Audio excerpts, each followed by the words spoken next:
Gas Association, Tennessee Association of Broadcasters, and this station. Your sports live here. WBUZ HD3 Laverne. We are the Game Nashville Sports Network. ESPN 94.9. The Fan. 30 years of the best sports talk in Middle Tennessee. It's the George Plaster Show, featuring Tennessee Sports Hall of Famers Kelly Holcomb and young gun Billy Derrick. And now, here's your host, George Plaster.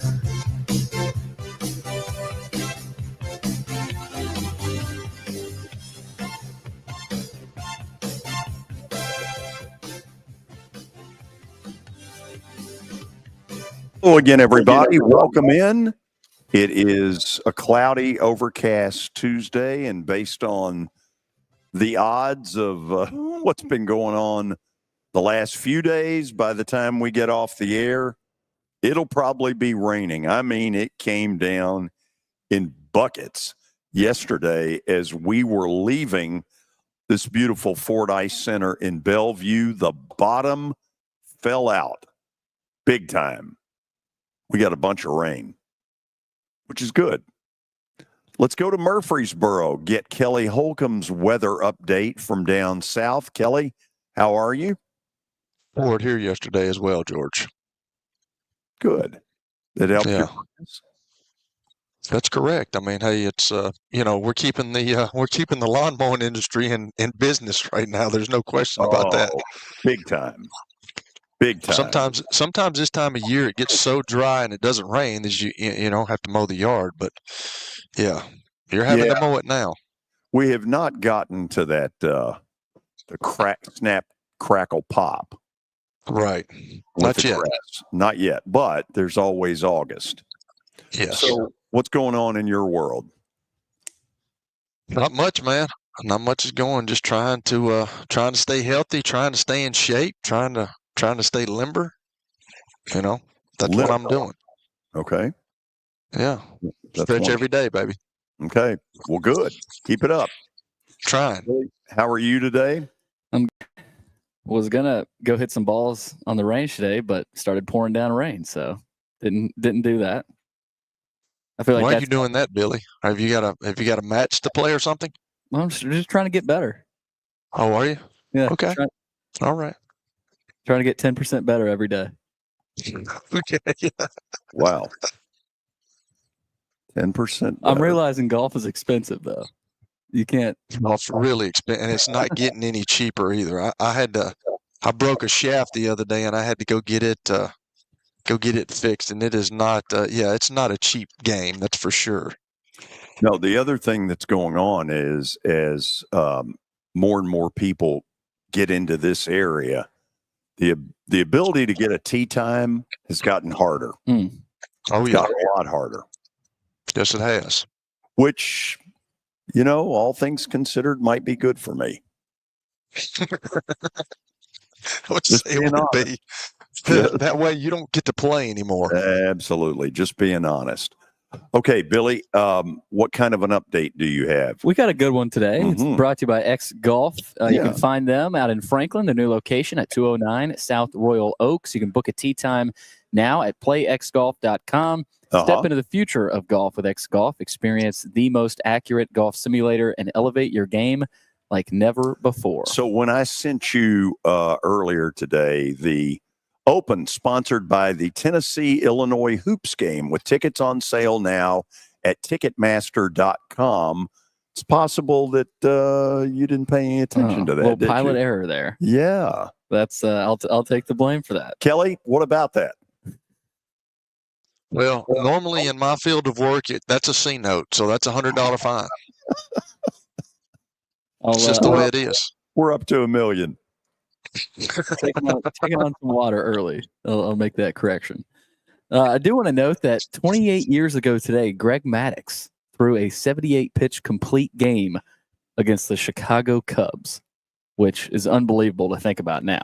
Yeah, I remember watching it. He just mowed down people, and it looked like the Cubs had a pregame meeting that said, look, if you're waiting for this guy to walk somebody, think again. Swing. Did you say 78? Did you say 78 pitches? Yep. Good gracious. Crazy. I was looking back into the game, and I was going to try to see how many pitches each inning he threw. I couldn't find it, but I think it was something like 26 of the 31 batters faced saw first pitch strikes. He had 12 ground ball outs. Just unbelievable. They could use some Greg Maddux right about now. But Tennessee, they could use some better quarterback play. They will not have Gaston Moore, who we talked about. We brought that up a couple of months ago when he entered the transfer portal. Actually entered back in December, but he has essentially come out of retirement. He will play for former Tennessee offensive coordinator Alex Golesh at South Florida. He did not join another team when he entered the portal, and most people assumed he had moved on from football, but now he's a late addition for Golesh, who enters his third season at USF. It is Moore's third college program. He redshirted at UCF under Heupel and followed him to Tennessee as a walk-on. Okay, when you say coming out of retirement, I don't ever remember him playing. Well, he played a little bit last year. He was inserted into one of those SEC games. Down. I forget which one it was. UL Monroe? It wasn't UL Monroe. Poor old tired old UL Monroe. Yeah. This is funny. This is not funny, but I've never heard of Gaston Moore. Sorry. Well, we'll ask Tony Basilio about Gaston Moore. Must have been quite a career. We've got ACC and Big Ten Media Days this week. We got some news out of a former ACC coach. Jimbo Fisher is set to join the ACC network as a studio analyst. They'll join Eddie Royal, Eric McLean, and Taylor Tannenbaum on ACC Huddle. They'll go to the marquee matchups each week, starting with week 1 between LSU and Clemson. Jimbo doesn't necessarily need this job because, as we know, he's making a buyout that's worth $77.6 million. He was paid a $19.4 million lump sum initially, and the remaining $58 million will be paid out annually in installments through 2031. So, okay, Kelly, let's say that the AD who put the contract together initially was a little overzealous in the pursuit of Jimbo. Could we agree to that? 100%. Okay. Wouldn't there have been checks and balances up the A&M food chain saying, wait a minute, are we really going to pay this guy this kind of money? I mean, this is stupid. When you see those numbers, you realize what a bunch of morons, or you moron. I mean, how stupid do you have to be to entertain those kind of numbers? George, that happens in college sports and pro sports more than we think. And I was talking with somebody today, and I don't understand how, and you talk about organizations, and I bring this organization up all the time, but how in the world have the Pittsburgh Steelers had 3 coaches in 50 years or 60 years? Chuck Noll, Bill Cowher, Mike Tomlin. And then you look at the Tennessee Titans, you look at the Cleveland Browns, you look at other organizations in college. I don't understand how the powers that be in the organization cannot get it right on the head guy of your team. I don't understand that. Like, there's got to be, like you said, there's got to be some checks and balances of, like, getting opinions. What do you think? What do you think? Well, what do you think about this guy? Is he a fit for us? I mean, does anybody ever talk about that, or is it just a power deal where somebody says, well, I'm going to hire him. I don't care. He's won a national championship at Florida State. I'm hiring him. I don't care how much it costs. Well, they're finding out. So, I mean, don't get me wrong. I don't know if Jimbo ever gets back into coaching. Don't know if he's bored, sitting around counting his money. He may just be sitting there saying, you know what? I'm not going to do one of these start back up at UL Monroe kind of things, so I'll get into TV. But I do wonder, when I see those kind of numbers, was there somebody at A&M red flagging it going, we ain't doing that? Well, if they did, they didn't speak up. Whew. Gosh. Well, speaking of the head guy, we got a couple other ACC. We got an ACC coach and a Big Ten coach that takes been taking shots at the SEC today. Rhett Lashley has been known to take several shots at the SEC since the end of last season. He took it to new levels this morning at ACC Media Days when he called into question the SEC's depth as a conference. He said the SEC has had the same 6 schools win the championship since 1964. Not a single one has been different since 1964. That's top heavy to me. That's not depth. Okay, and so I guess there's several different reactions maybe to that. Here's one that's juvenile.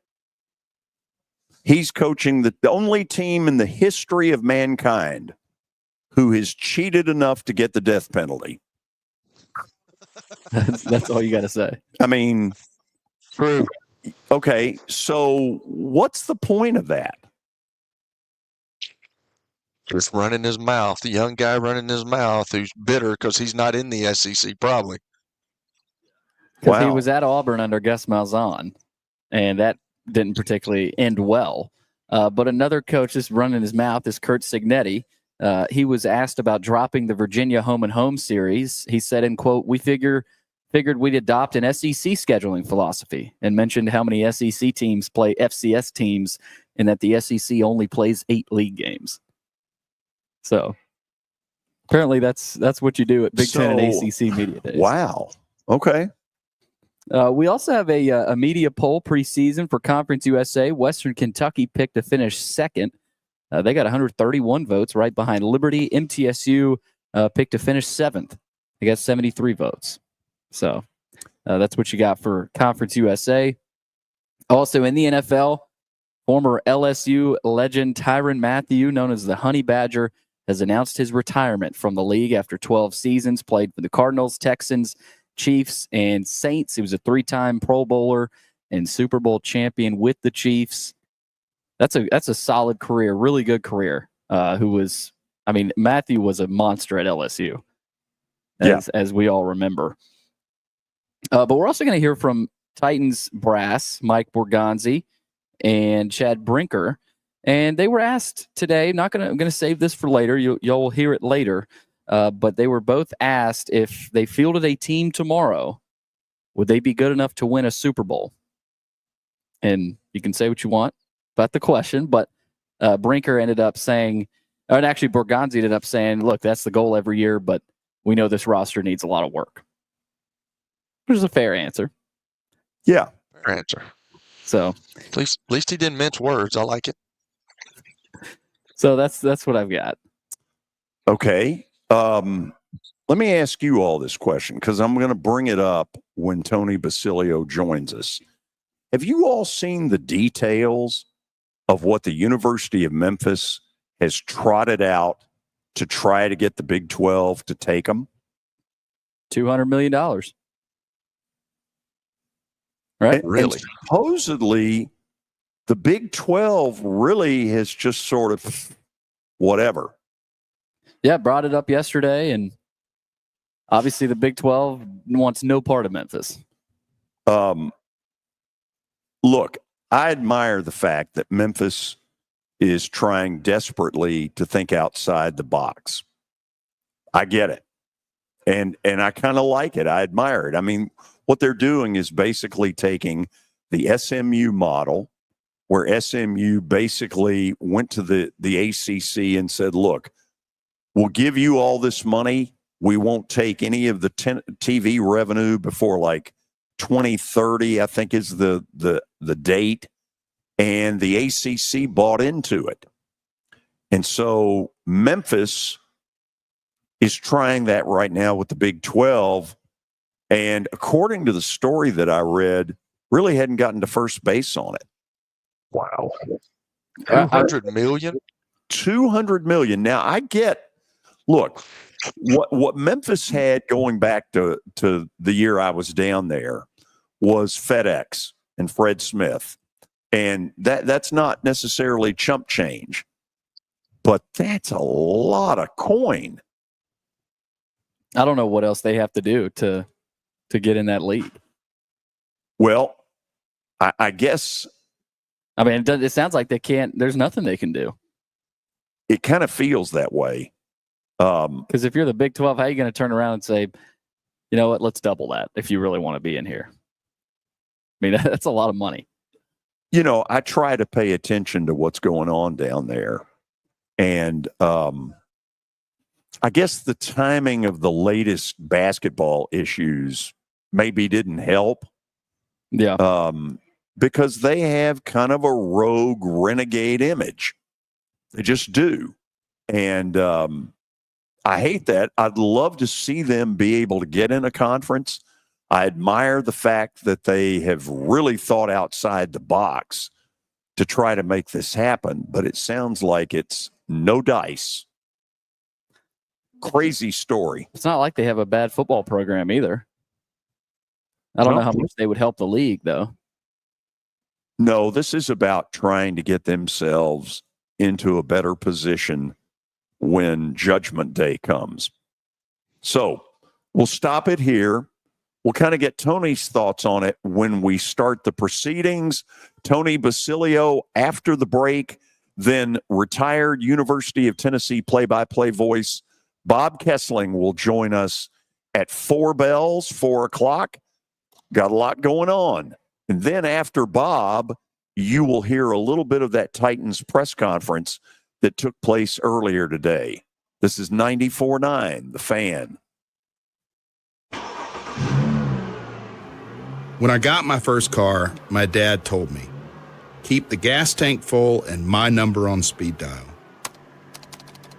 Now parents are telling their kids, save 615-242-9000 just in case. I'm Blair Durham. If you or someone you love is in a wreck, call us. We're here to get you the money you deserve.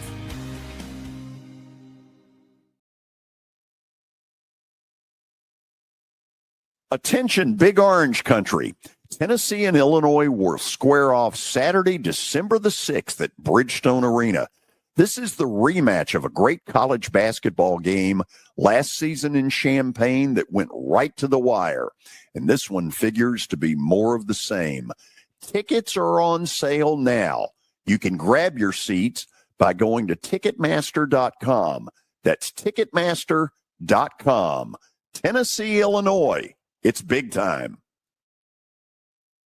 It's easy to say good things about the folks at Strike and Spare Family Fun Centers. Number one, I trust them with something that's near and dear to me, the Plaster and Friends Celebrity Bowling Night.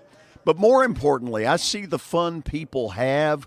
They enjoy the bowling, they enjoy the camaraderie, and you will too. Come by any of their locations and get ready to have some fun. As the trusted premier custom home builder in Middle Tennessee, Donnelly Timmons has over 20 years of experience in the industry. Whether you're looking to build your dream home or renovate your current home, their team will ensure that every client and every remodel is unique, luxurious, and completed on time within budget. Founders Dustin Timmons and Joey Donnelly have over 25 years of construction experience in the Nashville area. Together, they have completed projects in Forest Hills, Oak Hill, Green Hills, Franklin, and Brentwood. Dustin and Joey believe that communication is the most important aspect of all construction projects. Therefore, they personally manage each project themselves and are involved in job site activities on a daily basis. Their commitment to quality and integrity has earned them an outstanding reputation among their clients.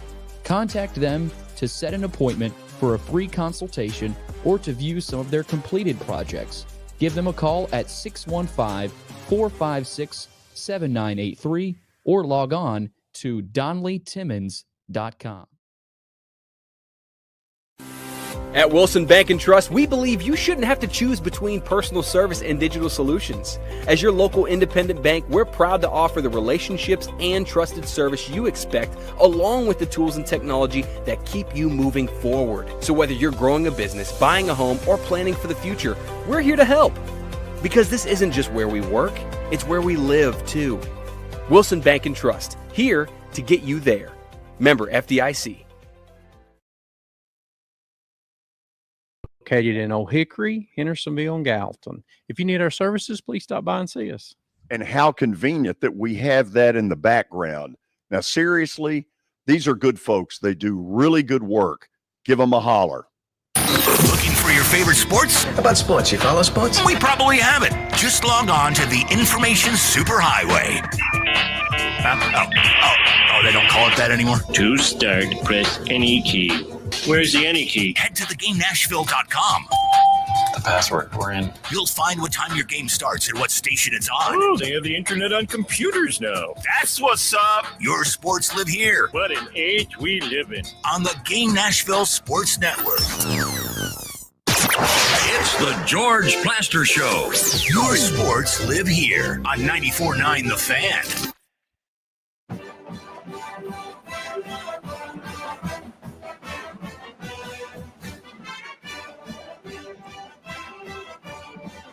Okay, we are back on this Tuesday afternoon. Get ready. It'll probably rain in the next hour and a half. I have no proof of it. Just the percentages say it's going to rain. Let's go to Knoxville and say hello to our man, Tony Basilio, longtime sports talk show host in Knoxville. He's as good as it gets. Tony, how are you? Wow. Thank you for the compliment. I'm not even looking for a loan. It was legit. Well, hey, if you were, you're coming to the wrong place. So I'm going to start somewhere where you probably aren't expecting me to, but I'm really interested in this story that is developed out of Memphis. Partly because, from past history and prehistoric days, I was once Memphis State's announcer. They have long since back when I was there, when they were in the Metro, which all of a sudden would look like gold if the Metro existed. They have been a school without a home, a real home, for a long, long time. So the president and the athletic director, they've been meeting with the Big 12, and they have apparently promised to cough up something like $200 million in sponsorships through FedEx, Lowe's, and AutoZone. And the Big 12, it sounds like, isn't even batting an eye to it. Tony, is it that their renegade image has them on the outs that bad? No, I don't think that's the case. You saw SMU leverage their way into the ACC last year. These teams are trying to get in the life raft. These programs are, because they know what's coming. They know about the next iteration. I don't know what would keep the Big 12 from, say, choosing a University of Cincinnati over a Memphis. I don't know. If you look at some of those old Metro Conference teams, a bunch of them have found a home in the New World Order, and Memphis has been unable to. George, that's an interesting story there, to say the least.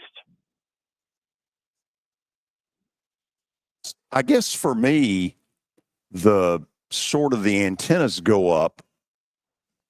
First of all, $200 million is a lot of money over the next 5 years. And that apparently is what Memphis has either offered or proposed to offer. But Tony, even more so in a day and time where every school is looking for the last dollar they can unearth, how's the Big 12 saying, you're just not it?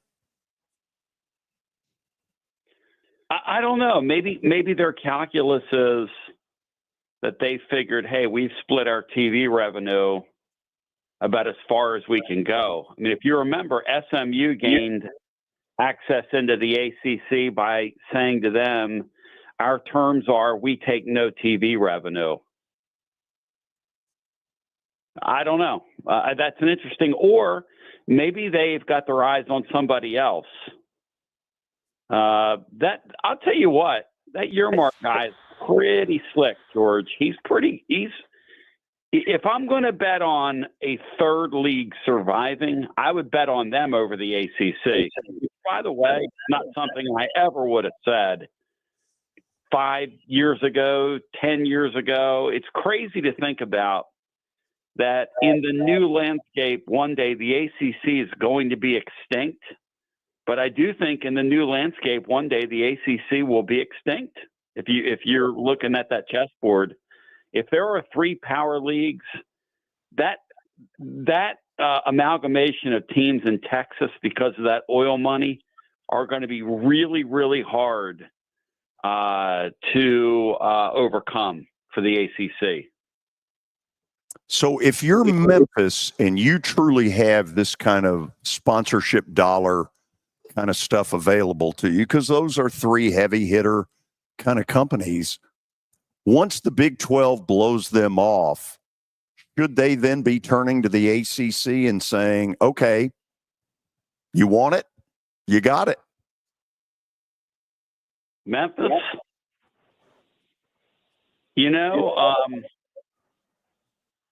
nothing today makes any sense. I mean, why would the ACC go and grab those 2 teams from the left coast and completely reorient what they're doing in every other sport by adding 2 stops at Stanford and Cal, George? That makes 0 sense. Like, none of this makes any sense. Can you imagine when you and I were first starting in this nonsense 30 years ago, 35 years ago, that the board would look the way it does right now? Right. So I guess you never say never. But Memphis is in an interesting spot because they're classically speaking in a bigger TV market, but it just goes to show you nobody cares about television anymore.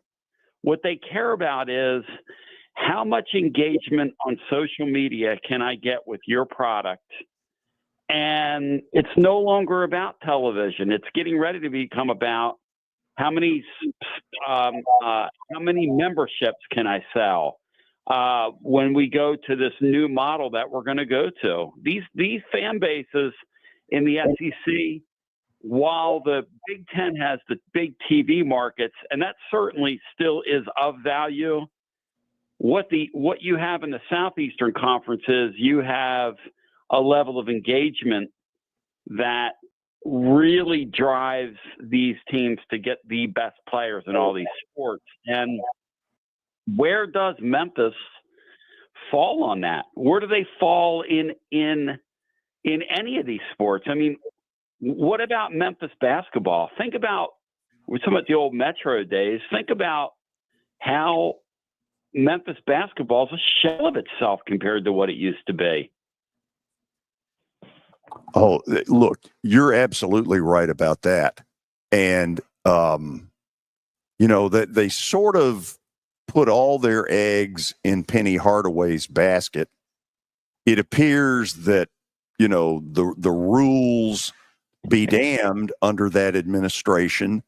I know he pissed off Rick Barnes with the cancellation of the game here in Nashville, less than 90 minutes before tip-off. I do wonder really where they're headed. And I realize this may not be of any interest to people listening, but I also wonder if the Big 12 says, so Memphis has got the Memphis market. Tennessee's much more dominant in that market than Memphis is. Well, again, Memphis is just in a weird spot because, look, you've got Ole Miss right in their backyard. You've got Tennessee there. And you and I both know that Memphis is just in a precarious, odd place. And I'll tell you what, I'll give them a lot of credit because in the last 15 years, they've really ramped up their game football-wise. They really have. I mean, they've had a nice football program in the last 15 years. And I don't know how, because it's not like there's a tremendous clamoring in that place for it. But at the same time, you just kind of look at them and you go, okay, in the New World Order, Florida State has a place. In the New World Order, Carolina has in place. In the New World Order, I mean, Memphis, if you were, how far down would you have to go to include Memphis in a super conference, George? How big would the super conference have to get? I'm guessing the answer is somewhere in the neighborhood of 24. Oh, in a national super conference? Okay, now hold on a second. I'm assuming you're saying that there are ultimately three super conferences. How deep would the roster in each one of those have to go to take Memphis? Because what I believe is that Memphis feels like a round peg in a square hole. And right. They would be team 50 to 60, George, in my opinion. Okay, so in my thing, it would be somewhere between 50 and 72 at best. There you go. And they don't want to hear that. No. And I'm not here to poo-poo them. But here's the question, right? If we go, and this is going to happen. I mean, you can see this coming. If they really do partition this thing off the way Jackie Sherrill used to talk about several decades ago, and man, he was right. I mean, he was a prophet of doom for some, because what about like the two Mississippi schools? Are they in it? Vanderbilt, are they in it? Duke, are they in it? You know, you got to kind of start looking at who's going to get in the boat and who's not. And I see what Memphis is trying to do. Hey, let's leverage our business contacts and let's get in this thing and show people we can exist in it. But at the same time, I mean, really, at the end of the day, if I'm the Big 12, I'd go, why? And I hate to say that. Yeah, and apparently they have. It's just an interesting story right now. So before I turn it over to Kelly, you've been right in the middle of this whole thing involving Boo Carter, the defensive back at Tennessee. For those who are not totally aware of what's going on, kind of lay it out there and then take it wherever you want to. Well, it's interesting, George, because over the weekend, and again, the amount of exposure that Tennessee football gets, the amount of people that care about it. Over the weekend, you had Boo Carter's mother, Mama Boo 6 for those that are scoring in their scorecards at home, putting things out on social media, just cryptic things.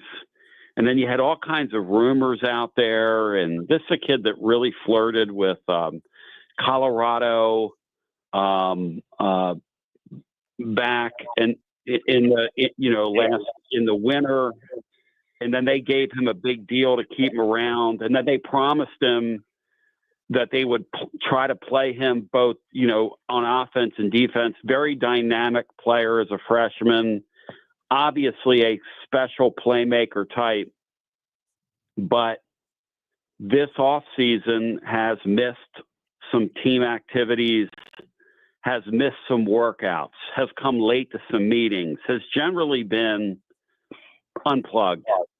And the Tennessee, the way Josh Heupel has his deal set up is he has something called a players' council, which consists of double-digit players, some of whom are team captain types, some of whom are not, but all of whom, have an interest in the betterment of the program. And they have gotten frustrated with Boo Carter and what's gone on here. And this is a program that has a lot of leadership from their players. And they're basically asking the head coach to do something about this situation. And I did a video on it on our YouTube channel, kind of explaining this. Some of it goes back to James Pierce last summer, who sort of unplugged and then had a lackluster season last year before being a first-round pick in the NFL draft. But at one time, he was regarded way, way up the board in the first round. He had a disappointing year last year because he was kind of unplugged. And then there are remnants of this left over from the Nico deal, which the Nico situation has left many of these team leaders thinking, the narrative around us is that we're left for dead. We're not going to do that. We're not going to let him walk out the door and spoil who we are and what this team can be. And there's a lot of ownership. And this young guy is just, he's making some bad decisions, and he's been unplugged from the deal. And now Josh Heupel's in a real spot because he does not have a tremendous amount of playmakers on his team. And he also, even if they just play him defensively or use him on special teams while they're playing him on defense, this is a special dynamic player. George, in a league like this, you don't just throw these guys back, but at the same time, he's going to have to figure out a way to discipline him. And, this is the test that you have when you're a head coach. And that's where Heupel is right now. Kelly, all yours. Tony, so I'm hearing you and I'm listening to this, but what is his gripe? Does he want more money? What's the problem with Boo Carter right now? No, I don't think it's money at all. And I don't think he has a gripe other than I think the gripe is with his teammates. I mean, I'll read to you something that his mother put on social media. You tell me if this is a good sign, because I dropped a video last night on this and people were like, oh, you're this and you're that. Because, look, for some reason, and the only reason I did the video is because people were really going crazy online and I was getting text, and then I looked into it and I was like, you know what? There's something here. This is kind of a real thing. And it's just interesting that the players on their council have gone to the head coach and have said, you need to do something about this. And now how he handles it from here, I don't know. But this is his mother on Twitter. She says, coaches and coaches only, how do y'all handle situations with young men on your team not getting along? Now, Kelly, when a parent is out there asking that, and then I tell you that the leaders on that team are sick of this kid's behavior, that very much lines up, does it not? Yes. Yes. And so the point becomes, you have to figure out a way to either keep the wheels on this guy, or you tell him, get on down the road and we'll see you. Because the team got very frustrated by the way Pierce was treated last year when he was doing similar things. And Kelly, you and I both know it's kind of like business people listening to me.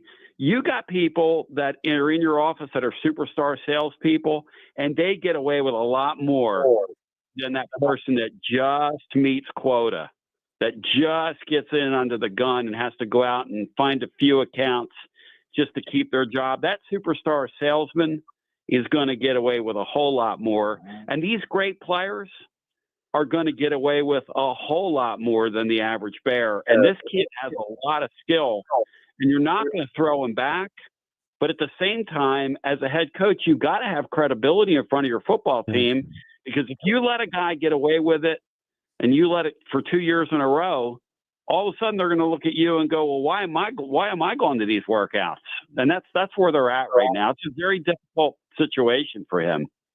Well, you kind of answered my question, because that's what I was about to say. He made a quick decision on Nico, but obviously the decision on Nico was he found out Nico couldn't play. His coaching staff knew Nico was not what they wanted, and that's why all that happened. But this kid's a pretty good player, and like you said, their depth problems on defense at that position is quite evident. So he's in a tough situation right here. And if he's already allowed one young man, as in James Pierce, to do it last year, and he allows this to happen again, that's a big problem for a head coach and his credibility. Well, I mean, I'm not going to put it that way, but but here's the thing about all these coaches and their credibility, Kelly. If you can play, guess what? You don't have to follow everybody's rules. Right. And you hope they don't do that to you. The other thing that's going on in major college football, and this is just the truth, when I pay you several $100,000 and you pay me that money, what is my incentive? At that point, what is my incentive? Because I'm sure this kind of thing goes on. The only reason I'm talking about it is because people were going crazy about it over the weekend and making up, stories about he got in trouble here and there's a thing that's with the law. And I don't think any of that's true. But I do think there is a schism on their team. And I think it's a really good sign for Tennessee that these guys on this council have gone to this head coach and they've said, we're not going to sit here and watch another guy do this. I think that shows a lot of leadership on the part of, and I point out a couple of guys, because you and I both know in these programs, there's a couple guys that run the room. Yep. And one of the guys that runs the room on offense is Kitzelman. And on defense, the Joseph's kid runs the room. The defensive end that sat there and really had a hell of a season last year while Pierce was kind of doing whatever he was doing. And the Pierce guy's so talented, Kelly, he still went toward the bottom of the first round. And Right. the NFL knew what they knew about him, but he's got physical ability. And, the Falcons are going to gamble that they can get it out of him and get their worth out of that slot where he was picked. But, at the end of all this, the thing I'm left with is at this level, you don't just take a kid like that and say you're off my team. But at the same time, you can't let a kid like that make a mockery of what you're doing.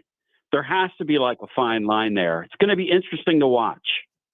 Yeah, I've got a story on that, but it's going to take too long. But I've got another question here.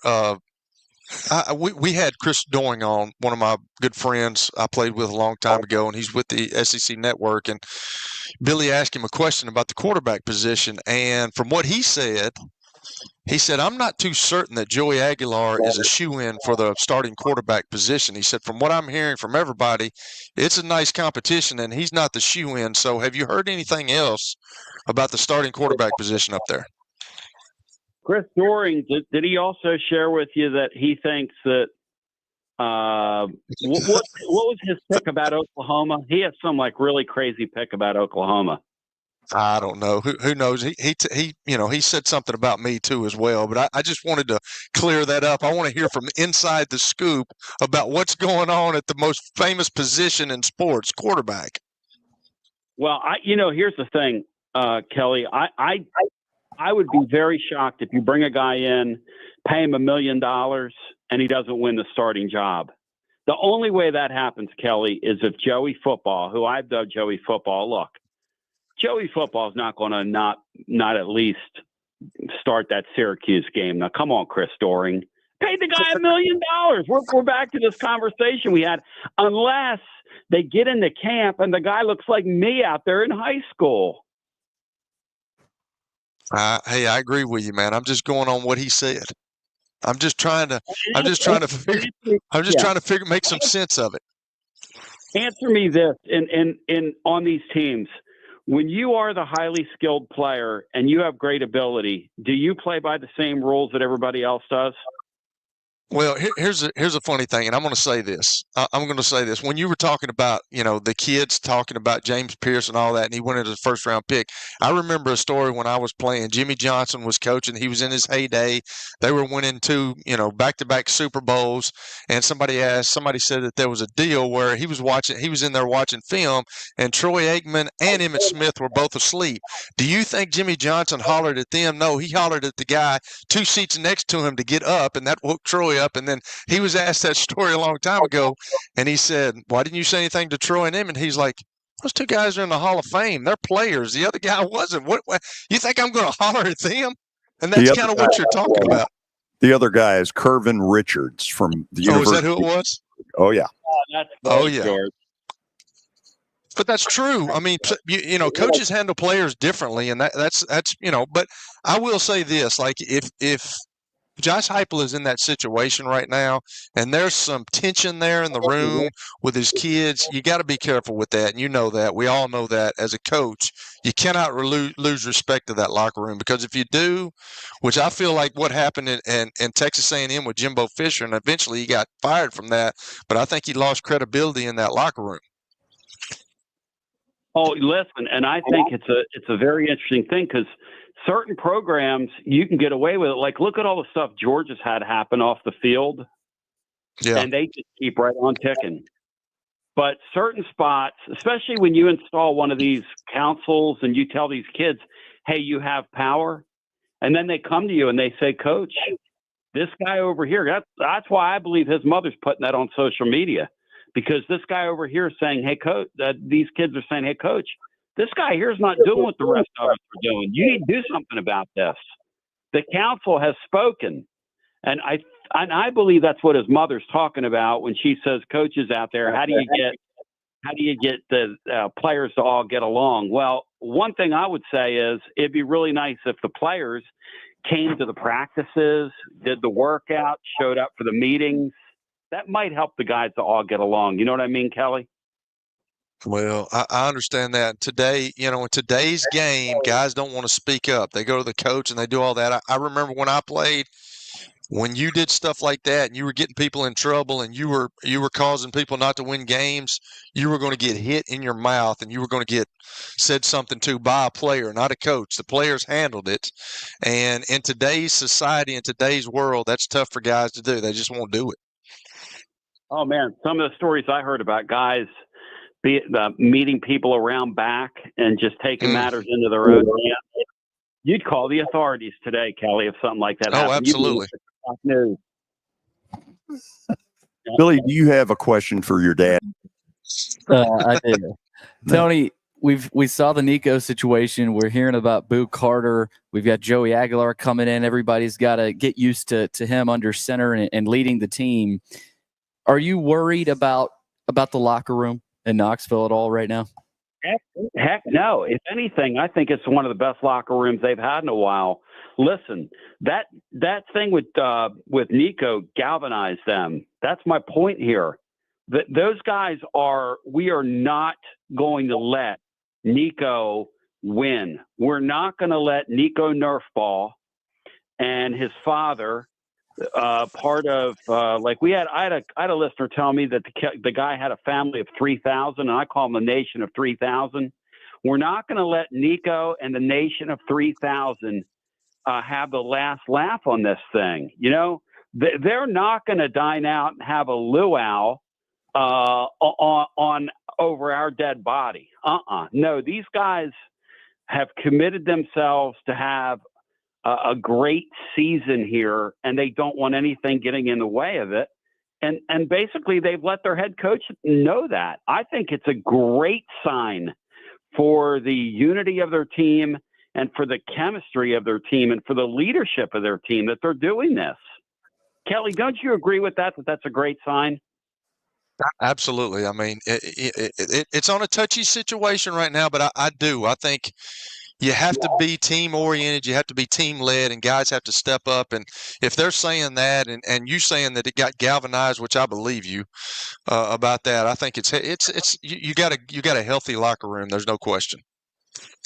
So yeah, and that's the point. I mean, the point is, if your locker room's not healthy, what you have is you have several guys behaving that way, and nobody's saying anything. When you have one guy that's behaving that way, and several guys are saying, "Hey, you know what? That's not acceptable."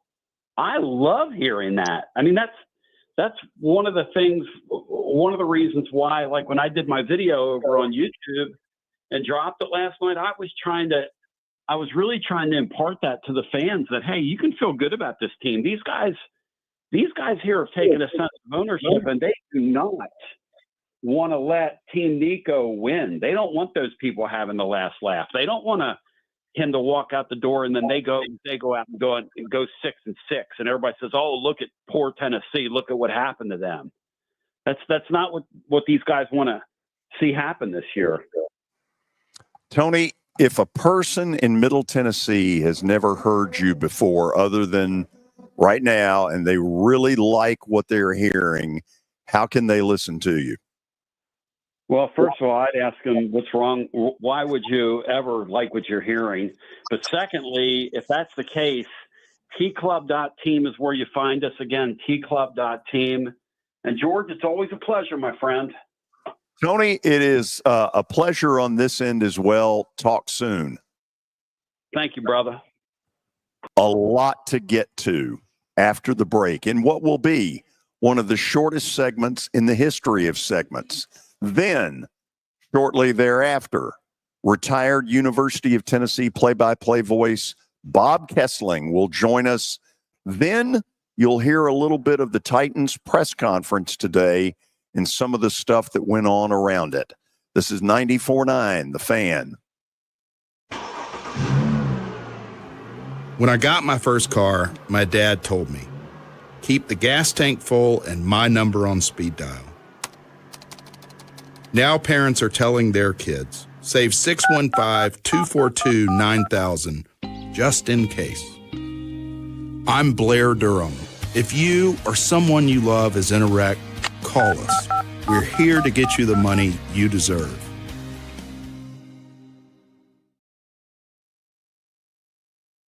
If you are paying too much for your health insurance, you know what? You need to contact the folks at Pancoast Benefits. Pancoast works with businesses and individuals to tackle the high cost of health insurance.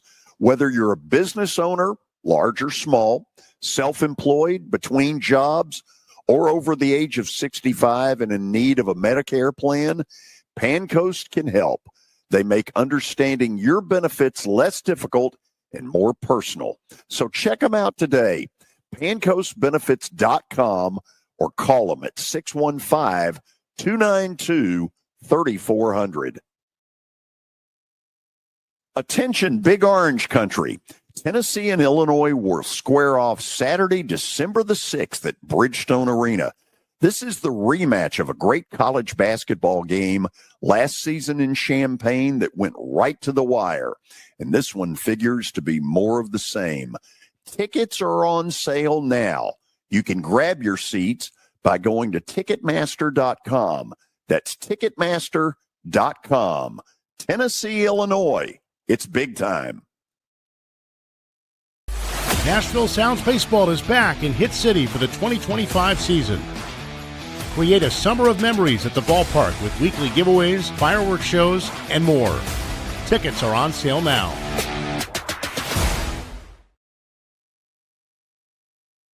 I trained my entire life to be the best. I was one of the fastest women in the entire country. But woke politics made me swim against a man, sharing the pool and the locker room. That's not just dangerous, it's degrading.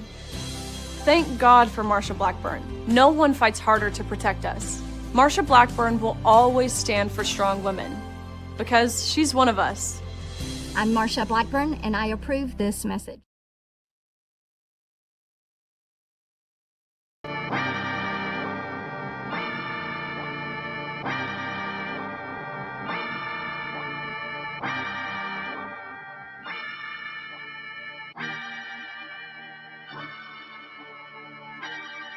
Okay, quick takes from what we heard. Me, I'm shocked that 200 million doesn't at least have the Big 12 going, yeah, they don't really bring much, but 200 million's 200 million. Kelly, what did you hear in this thing that got your attention? I do believe that they've got guys speaking up in the locker room at UT, but still that puts the head coach in a vulnerable situation when you've already done that with one guy and guys are seeing that. That's kind of tough. He doesn't do anything to the Boo Carter kid. So it'll be interesting to see how it plays out, and you don't want your locker room split over something like that. It sounds like it's a punctured locker room right now. And I know Tony said that, look, there's no locker room issues, that it's a good culture. If anything, this is good for Tennessee, but it's hard for me to 100% believe that there's no interior issues going on. I'm not going to sit here and say this will result in a bad season for Tennessee, but these are not the type of stories you want before a season. I'll say that. No, I agree. So it feels like, Kelly, that they've got a few weeks to figure this out. Right. They open against Syracuse at the end of August, neutral site in Atlanta, which clearly will be a Tennessee home game. Yes. This is a recording. It feels like they've got 5 weeks to get this stuff squared away. And if they do, then probably everything's fine. And if they don't, not so good. No. That's what worries me when you're a head coach, man. That's the good thing about, it was on a smaller scale, but Coach Donnelly was very decisive in what he did with things. And, coaches nowadays are kind of indecisive. So this could be a major deal. I'm not saying it is right now. And I know Tony's being positive about it. And I think just guys speaking up right now is a good thing, but still it's teetering on being okay and being not okay. Okay, Billy, what was your biggest take? Well, with the Aguilar situation too, like Tony said, I'm almost with Chris Doring too. Like, what has Joey Aguilar done to earn the starting job? Okay, they paid him $1 million, and he's better. He's played more than Jake Merklinger, but what if he's not a fit? What if he's not a personality fit? What if Heupel doesn't mesh well with him and within the offense and the other weapons they've got? I'm interested to see if Tony's take of now Joey's the guy, he's going to start at least against Syracuse. I'm interested to see how that pans out throughout fall camp. Well, is that what holds true? Isn't what we don't know the question of, have they seen something already that's putting out red flags? About he does turn the ball over, George. He will throw the ball. We've talked about that. He throws the ball in precarious situations sometimes, and with the way that they're built this year, it seems like their money is on the defensive side of the football, and if he puts them in bad spots, then that's a recipe for disaster. Okay, we're probably going to get to all of this again later. After the break, stat of the day, we go for 2 in a row because I pulled one out of my backside yesterday, a question that no one should have gotten right, and yet I did. That's me taking some credit. We'll try to go for 2 in a row, and then retired University of Tennessee play-by-play voice Bob Kesling will join us, so stick around. We got a lot more coming on 94.9 The Fan. Can't watch the race? We got you. I can't believe it! NASCAR lives on the Game Nashville Sports Network. Whether it's 102.5 The Game, 94.9 The Fan, or Sports Talk 830, you can hear it all. Just check theGameNashville.com for the full schedule. NASCAR lives here. Your sports live here on the Game Nashville Sports Network. This fall, country music superstar Tim McGraw is hitting the stage live at the Pinnacle at Nashville Yards. 4 train ticks, rock the cradle, and it's all for a great cause. It's going to be an unforgettable night of music, fun, and giving back, with proceeds supporting newborns and moms at Ascension St. Thomas Midtown. And I like it, I love it, I want some more of it. Don't miss it. Grab your tickets now at rockthecradlenashville.org. Your sports live here on the Game Nashville Sports Network. I like it, I love it, I want some more of it. This summer, the Legends of the West invite you to the Buffaloville Center of the West in Cody, Wyoming. 5 museums come alive with timeless Western art, heroic tales, and native cultures. Experience live birds of prey, crackling chuck wagon dinners, and behind-the-scenes adventures. Just 50 miles from Yellowstone's East Gate, our doors open wide to explorers young and old. 1 ticket grants you 2 days, enough time to let curiosity lead the way. Visit centerofthewest.org. Bar Lines is conveniently located inside the Omni Nashville Hotel across the Bridgestone Arena. Barlines is the perfect spot for Preds and arena concert fans year-round. Catch your favorite team on one of their 22 jumbo flat-screen HD TVs. Barlines offers their award-winning menu of delectable Southern-inspired dishes and handcrafted Tennessee libations. Their team takes pride in using locally produced foods and regional spirit vendors to create offerings that are uniquely Nashville. Park at the Omni and enjoy Barlines before and after Bridgestone events. Get ready for an unforgettable night where Nashville's spirit lifts its littlest hearts. Trinetics Rock the Cradle returns September 18th at the Pinnacle at Nashville Yards, bringing a private concert by country music's Tim McGraw. Exclusive tickets available at rockthecradle.org. Every moment powers hope for newborns and mothers cared for at the Beeman Neonatal Intensive Care Unit and the Ascension St. Thomas Foundation. Get tickets now at rockthecradlenashville.org. Shop the tax-free holiday this weekend at Electronic Express for great back-to-school deals. Like an Asus VivoBook 15-inch i7 laptop, just $499. An Acer Chromebook laptop, only $249. Or an Asus Mobile Workstation Bundle, just $449. Computers, laptops, tablets, and more, all tax-free Friday through Sunday. 12 months free financing and free delivery. We've got that. Shop in store or at electronicexpress.com. Your sports live here. WBUZ HD3 Laverne. All around the world on the Game Nashville app.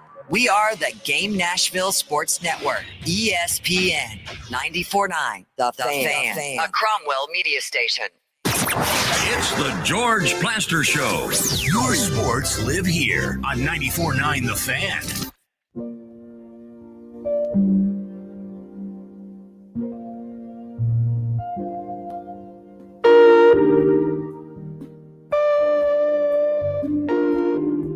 Joined by Bob Kesling, retired former voice of the Tennessee Vols. Coming up, but first stat of the day brought to you by Apple Collision Centers. You can find them at Old Hickory, Hendersonville, and Gallatin. Give them a call, 615-754-9800, or log on to their website. That's applecollisioncenters.com. All right, we're going baseball again today. Eugenio Suarez has hit the Diamondbacks' last 7 home runs. Only one other player has done this since 2000. Can you name that player? Think steroids. Think steroids. Okay, that could include Barry Bonds, Big Papi, Barry Bonds, and Barry Bonds. And Mark McGwire. Well, I mean, how long ago has it been since they played, George? It hadn't been that long. Well, 98 was their big year, him and Sammy Sosa. Only one other player has done this since 2000. What the heck? Let's just – we got 2 choices here, Kelly. We can either go Barry Bonds or we can go this in baseball fan Bob Kessling's lap and make him look as bad as we do. We can do that too. I'm good with that. Let us bring Bob Kesling to our microphones. Bob, are you there? George, I am. It's good to talk to you. How are you? Good. So have you heard this question? I have. My initial thought was Mark McGwire. Okay. But, I'm trying to make sure the dates and all that kind of stuff. It's a good question. It's a great question. Yeah, but only one of I'd go McGwire. Has done this since 2000. Can you name that player? Think steroids. Let's see. Put it out there, Billy. Sammy Sosa. There you go. Wow. Way to go. Wow. So, okay, we were at least in the ballpark. Yes. In the ballpark. Yeah. Okay, we're now officially into the 4 o'clock hour. We are now officially saying hello to the retired voice of the University of Tennessee, and that would be Bob Kesling, who joins us by telephonic instrument of some sort on the way back to Knoxville. Bob, how you doing? I'm good, George. We spent the morning together over at your alma mater and over there at Battleground Academy and trying to smooth out all the rough spots for the Tennessee Radio Hall of Fame induction ceremony. on Saturday afternoon. So we're excited about the new class coming in, and it should be a great celebration at George, a wonderful venue. I mean, you had bragged about it and told us about it, and you have to kind of see it to believe it. It's going to be a special ceremony and a special day for some very deserving people. Yeah, we're very excited and thankful to BGA, to Will Kessler, the head of the school, for allowing this to happen. Bob, first of all, some of you may not know, Bob has become, as of 2 or 3 days ago, the president, the incoming president, Pamela Furr, who did a wonderful job for several years in that role, just simply has too much on her plate. Bob's taking it over in retirement. And Bob, I, for one, am excited about the direction you're going to lead us. Well, thanks, George. I have no idea exactly the ins and outs of being the president of the organization in terms of, spreadsheets and, running a 401k that you got to, or, a charity organization like this, and some of the paperwork that's involved, and making sure you keep the membership all up informed. And sounds like an easy task. And the more you start digging into it, it's kind of complicated and time consuming, but it's going to be a labor of love, I believe, George. And you're kind of the way I am. We've both been involved with radio for so long, and there's such a unbelievable heritage in this state of just great broadcasters from Memphis all the way up to Johnson City and across the state. I mean, just some legendary names in the industry, and we just want to keep that flame going and recognize some people that have really done a lot to maybe, a lot of them got their starts here in Tennessee, but they branched out, around the country and really made an impact. And so I want to keep those memories alive and honor the people that have really been so instrumental in the success of radio across the state. If any of you would like to attend the ceremony, reach out to me, plastergeorge@gmail.com. I'll get you the info as to how to come to the event Saturday from 4 p.m., starting at 4 p.m. with a social hour. The induction ceremony probably will start around 5:15, give or take a few minutes.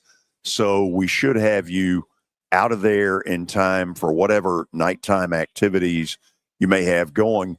Bob, one of your own is getting in this year, and that's John Wilkerson. Yeah, we're really happy for John. He's had such a wonderful career. And, of course, now he's gained a lot of not only recognition across Big Orange Country, but nationally for his calls with the Tennessee baseball team. And, he's been calling Tennessee baseball for over 30 years, and he's been on the Vol Network for about 35, I think, doing various roles. And so it's well overdue. But, John, with the national championship, a couple of years ago, just really gained a lot of notoriety and did a lot to help with the surge of Tennessee baseball. So he's going to be recognized. And another really great broadcaster from West Tennessee is going in, and that's Terry Haley, who a lot of people in West Tennessee will recognize the name. George, the thing that's fascinating about Terry, not only has he run WENK up there in Union City and been on the air, he's also been the mayor of Union City for about 35 years, I think. And he's got to run the town. And then I called him and told him, we're excited about him getting in. He says, well, when's the ceremony? I said, well, it's going to be, this Saturday. Gave him the date and everything. And he said, what time is it? I said, well, it's going to be in the afternoon. And he said, well, that's good, because I've got to get back to Union City because I play the organ in church on Sundays. And he's been doing that for about 30 years. And so, I mean, he's just a wonderful person. And again, he's another guy that just, his whole life has been radio and all these other things he's done. But can you imagine being on the air in the morning, hosting a morning show, and then going to a city council meeting and wrestling with all the problems you got running a city, and then having to practice your organ for the church on Sunday. So he's going to be a great story, and it'll be fun to hear his talking about his days in radio. But Barbara Bridges there from Nashville is going in, so yes. a lot of good names. Brian Mason as well. Some really deserving honorees, and we hope that it's every bit as special an occasion for them as it was for you a year ago, me 3 years ago. So, Bob, let's turn it to the now. You have retired at Tennessee. What's that been like? George, I think I've spoken to every retirement group in East Tennessee over the last month, and so Alcoa retirees and UT retirees, and I've been blessed. I've gotten a couple of awards, and those have been nice to. And the best thing about it is, for me at least, all the letters and the emails and the calls I've gotten from people I've worked with down through the years. Maybe some people, younger people that I kind of helped along the way, maybe get in the business and succeed in the business, and people that I've that have listened to the broadcasts, and maybe it's moved them, or a special game that they remember, or riding in their car with their dad when something happened, or the Juwan Jennings catch at Georgia, or the some of the Eric Berry plays. It's amazing what people remember and what they recite to you and call back to you, and that's what's been so rewarding. And I've been so blessed, George. I mean, 26 years calling Tennessee games, and then doing SEC games on Jefferson Pilot 10 years before that, and being at Channel 10 for all those great years, and calling Lady Ball basketball when nobody else wanted to do it. George, I started calling Lady Ball basketball, I think in '78, and I got paid $15 a game, and I had to take gas money out of that. So if we played at Valdosta, Georgia, I lost money on that game. But I never viewed it as women's basketball. I viewed it as SEC basketball and getting reps. And George, as you know, in this business, it's all about getting reps. And if you don't get reps, you don't get better. And so you get behind the mic as often as you can. George, I remember we did an SEC baseball tournament together down in Oxford, Mississippi, and we sat. Back then, they didn't even have a baseball stadium; it was just on bleachers. And we sat up there, and you were doing the play-by-play for Vanderbilt, and I was doing the Tennessee games on radio, and we kind of were doing the color on the other broadcast, alternating, and sitting up there, and we're right out in the elements. And if it rained, we got wet. If it was sun was out, we got hot. And but that's what you do. I mean, if you got a chance to get behind the mic and get better at the craft, and you do it. And I was like you, George, one of those guys. At night you went to sleep with the transistor radio under your pillow, and you listened to the Reds game, and then you switched it over to hear how the Cardinals were doing. Then you'd switch it over to listen to the Pirates game on KDKA, and there was a magic to it. I mean, there was a magic to sitting there and in a dark room with your eyes closed and listening to Jack Buck and Harry Carey call the Cardinals on KMOX, and you could just envision Bob Gibson and Lou Brock and those guys. And there was just a magic to it. And I think anybody that's been in radio and has been able to do this, I think understands that magic and how special it is. And so you just try and paint a picture and just enjoy the games and kind of pinch yourself at times when you think about where you've been and the games you've called, the coaches and the players you've been around. I've just had a very blessed career and a very special career. You know what I'm hearing, though, from a little bit of what you've said? It sounds to me like a guy that taught both of us, the late Paul Lyle, set the salaries.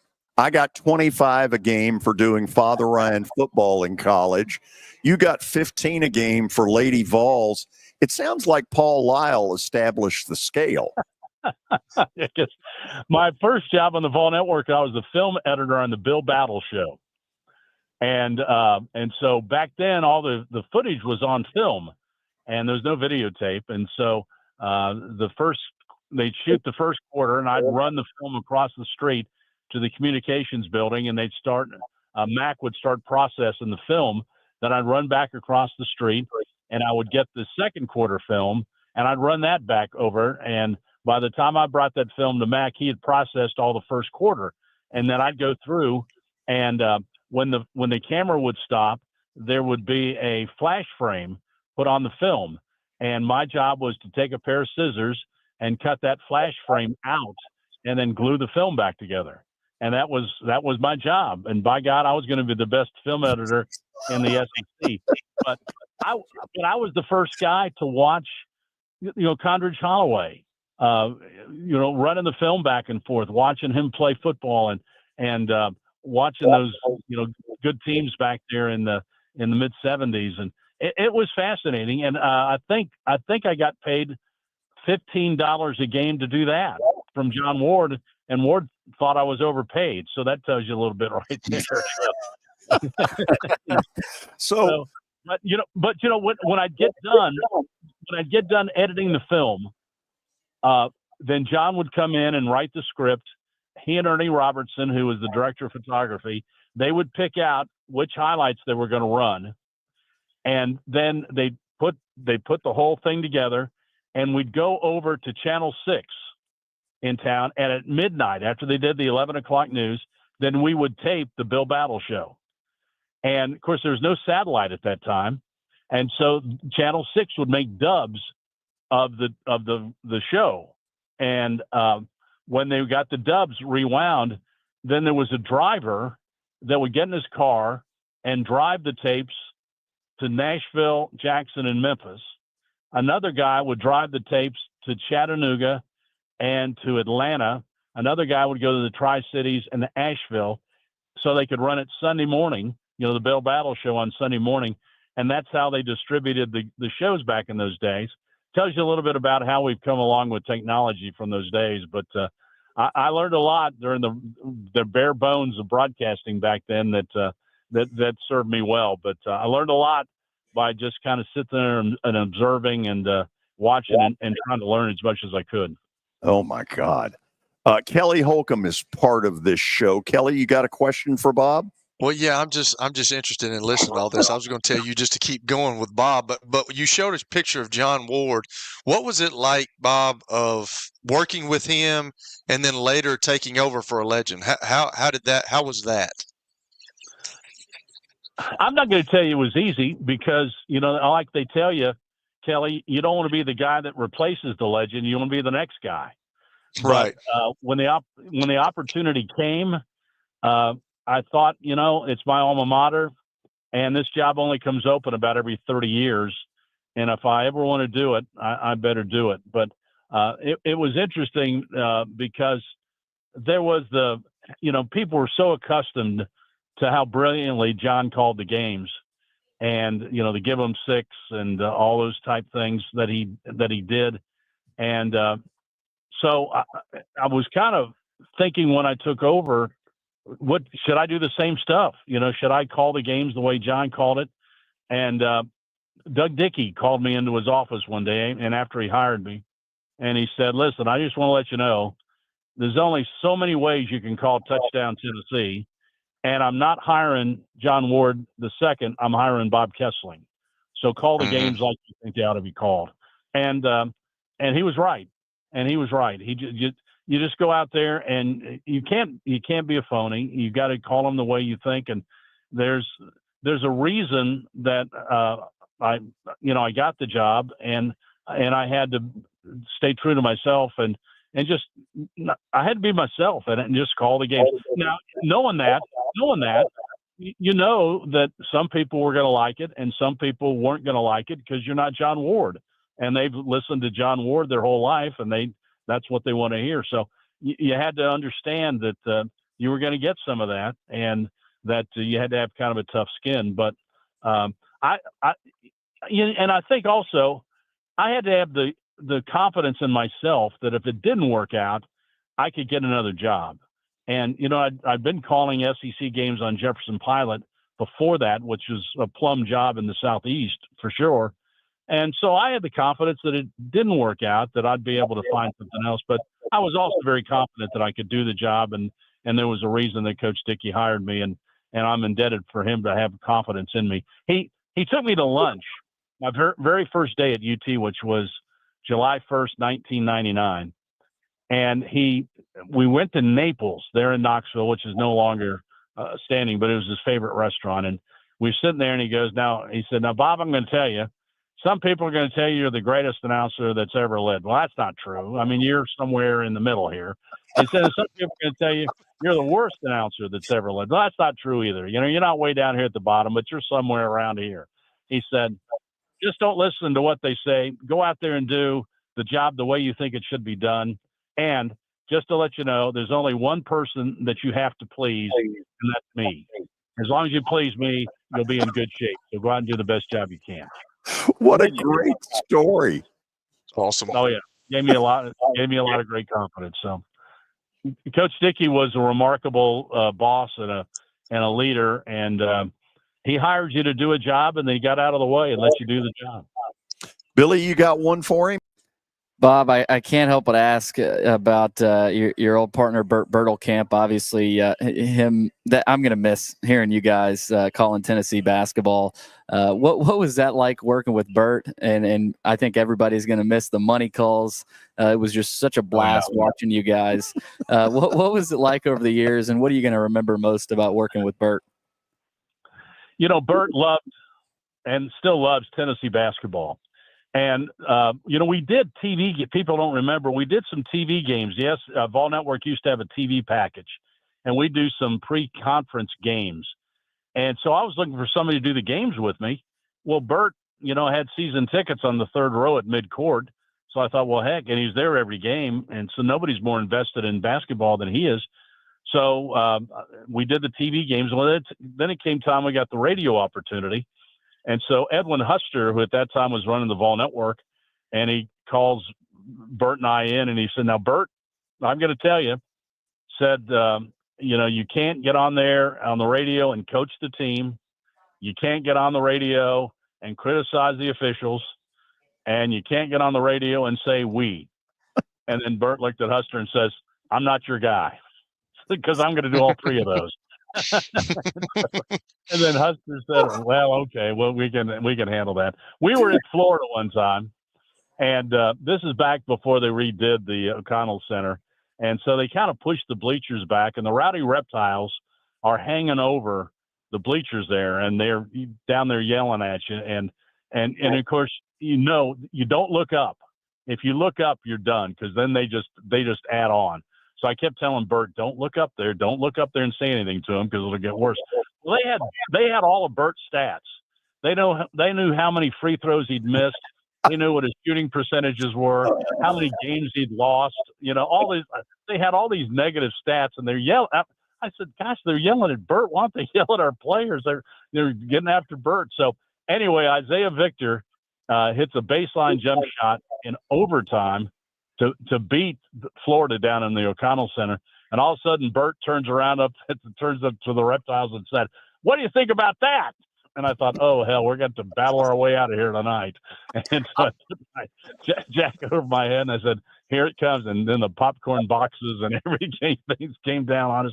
But we got out of there with the win, and that was the best thing. But I'll miss Bert. And, the thing that's so great about it is that Bert and I were buddies. I mean, we still are buddies. And that's what made it fun. And being around Coach Barnes, he is so much fun. And he's one of the most unique coaches I've ever been around. He's so intense on the floor, but when you get him off the floor, he's one of the great practical joke guys of all time I've ever been around.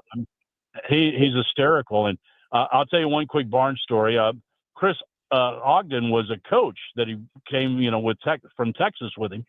And Chris made the mistake of leaving his wallet on his desk one day.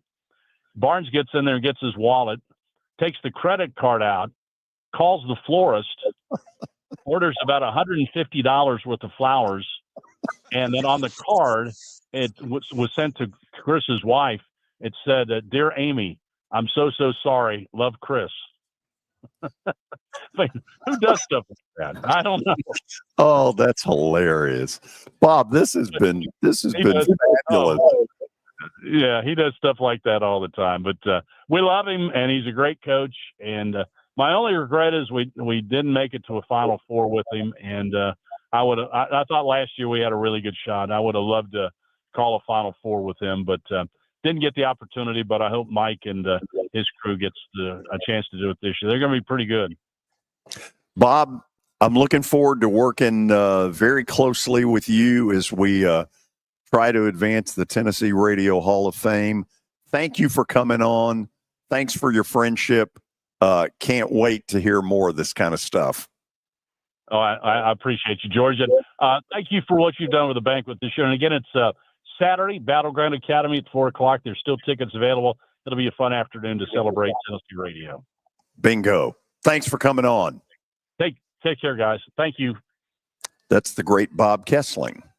As of about 4 months ago, the retired University of Tennessee voice. Bert Bertelkamp versus the Rowdy Reptiles. I like that story. Bert lived here for a while. We used to play basketball together. He's the best. After the break, I'll give you a great SEC broadcasters meeting story, and then we'll play for you what went on today with the Titans and their press conference heading into training camp. This is 94.9 The Fan. When I got my first car, my dad told me, keep the gas tank full and my number on speed dial. Now parents are telling their kids, save 615-242-9000 just in case. I'm Blair Durham. If you or someone you love is in a wreck, call us. We're here to get you the money you deserve.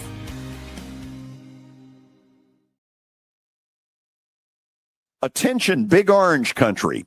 Tennessee and Illinois will square off Saturday, December the 6th at Bridgestone Arena. This is the rematch of a great college basketball game last season in Champaign that went right to the wire. And this one figures to be more of the same. Tickets are on sale now.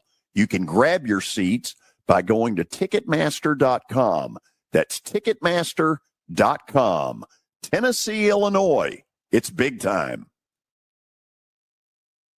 It's easy to say good things about the folks at Strike and Spare Family Fun Centers. Number one, I trust them with something that's near and dear to me, the Plaster and Friends Celebrity Bowling Night. But more importantly, I see the fun people have. They enjoy the bowling, they enjoy the camaraderie, and you will too. Come by any of their locations and get ready to have some fun.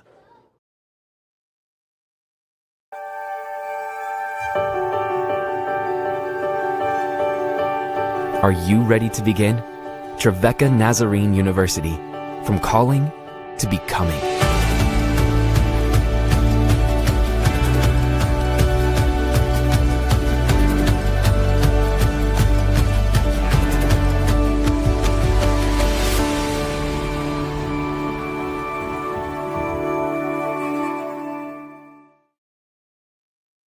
Venture Express has been helping people in this area for more than 40 years. They're headquartered in Murfreesboro with over 30 years of dedicated fleets involving production, manufacturing, and corrugated experiences. They're an asset-based company with over 700 tractors, 4,000 trailers, and 800 drivers. If you need their help, dial them up 615-793-9500 or log on to ventureexpress.com.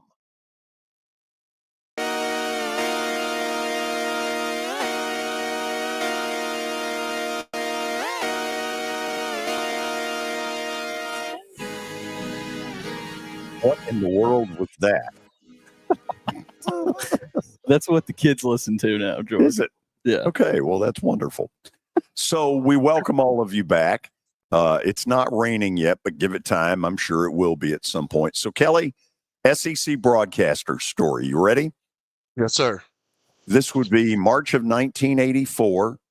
I am Vanderbilt's color announcer in basketball, and we're having at the SEC tournament, which was here that year at Memorial Gym, the SEC broadcasters meeting. The president of the organization at the time is the legendary John Ward, sponsored by the Insurers of Tennessee. And I happened to be sitting next to John Ward, and next to me on my right is the legendary play-by-play voice of the Kentucky Wildcats, Kaywood Ledford. Now, I didn't really know Kaywood at that point, but in the years to come, we got pretty close. I loved Kaywood Ledford. Kaywood Ledford turns to me with that voice and he goes, "So what's your story?"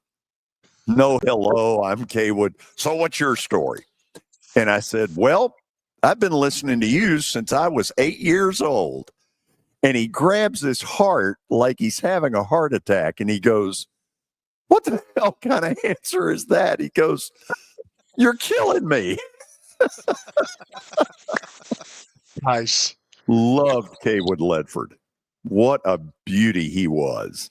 You think about it, back then, the SEC had 3 absolute home run hitters: John Ward, Kaywood Ledford, and Larry Munson, who never, I don't think, knew my first name, but because he and my dad were really good friends, I was Young Plaster. I don't think he ever called me George. Okay, well, that was wonderful. Earlier today, the Titans held their press conference as training camp begins. Here is a little bit of what the Brain Trust had to say. Welcome back. Kicking off the 2025 season. We're excited about our off-season program we just went through with our players, obviously draft class, and some of the veterans that we added to the roster. I thought Coach Callahan and his staff did a good job this offseason, just helping this football team grow. And, you know, Mike worked with our nutrition staff and strength coaches and sports scientists and, you know, even challenged these players a little bit from a body composition standpoint. And these guys came in shape. Some guys changed their body comps. They look great. They're ready to go. I know I saw a lot of guys coming in and out of this building throughout the summer even. So they're excited to be here, and we are too. And we look forward to what's ahead of us. Obviously, we got a lot of work to do as a football team over the next 5 weeks. Is going to be really, really important to us. And it will continue not up to the first game of the season in Denver, but even really the first 4 games of the season, you know, really finding out what kind of football team we do have. And that's always exciting for us as personnel men to really see what we got. And we're just excited about it. So appreciate everybody being here. I just want to echo a lot of stuff that Chad said, the excitement that we have here coming into camp. I thought we did some really good things in the spring, and it's going to be really good to build upon that. You know, our work is never done, though. You know, we're always going to be looking to improve this roster wherever we can. You know, I think we added some good players in the offseason here to help the competition here on the roster, whether that's in free agency or the draft. I think it's a good mix of vets and young guys right now. And you could see in the spring, too, these vets are pulling around along these young guys and really helping them out. So it's a good thing to see in terms of the team building aspect. So, you know, we're looking forward to, you know, training camp here and really to make improvements every day. And that's what we're trying to do. Just a few roster updates. Lloyd Cushenberry will start on PUP. He's making good progress right now. He's just not there yet. I would say he's week to week right now. Same thing with LJ. Jarius, he's going to start out on PUP. LJ's been working really hard here in the offseason to get back, and he's week to week as well right now.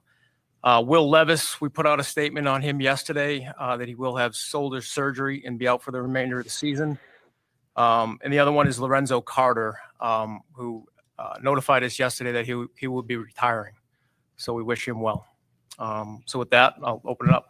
Mike, following up on Will Levis, how much of a surprise, not a surprise, was that decision from Levis, and what were kind of those conversations like with him? You know, out of respect to Will, you know, we have had conversations. He's been very transparent with us. We knew there was a possibility that he could have this surgery. But just out of respect with Will, to him, I'd like to keep those medical conversations private. But we were aware of it, though. Can you explain the timeline? How does the timing fit for him, fit for you? Yeah, you know, we knew after the season, you know, rest and rehab was the recommendation from our staff and from the second opinion staff that he sought information on. And there was an option that, they recommended that he push through the offseason, which he did.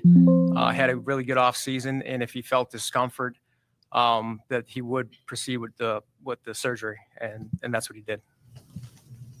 With Lorenzo retiring, how much pressure do you feel, or how much do you need to find another person on the? Yeah, we feel good with the room right now. Obviously, we had a Draymond.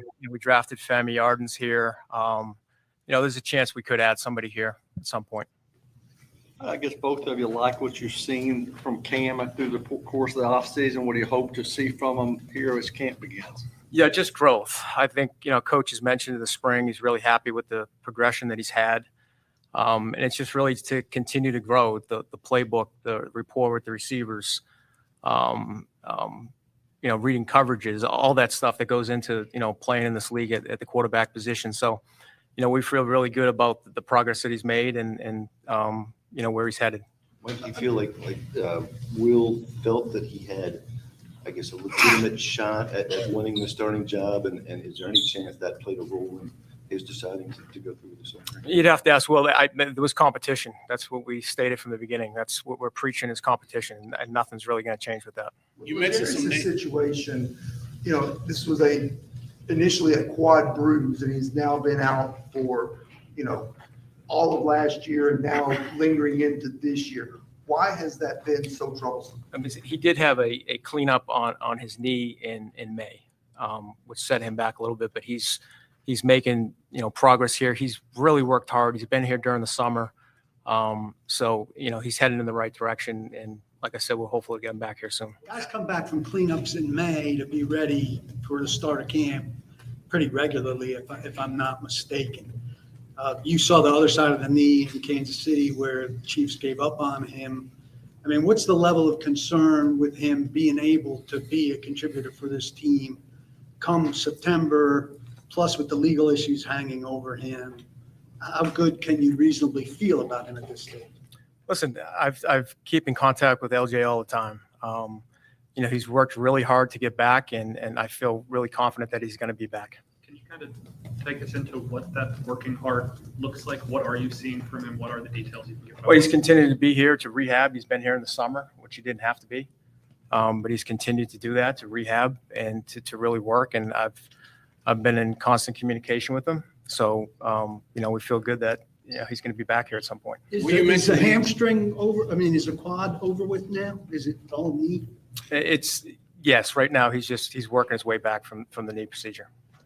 You mentioned names, but Traylon Burks wasn't one of them. I'm assuming he's good to go for everything, or what is his status? He is, yeah. He started to take some reps in OTAs, and he's done a tremendous job really getting himself back into shape here. Really proud of him, and look forward to see him compete here in camp.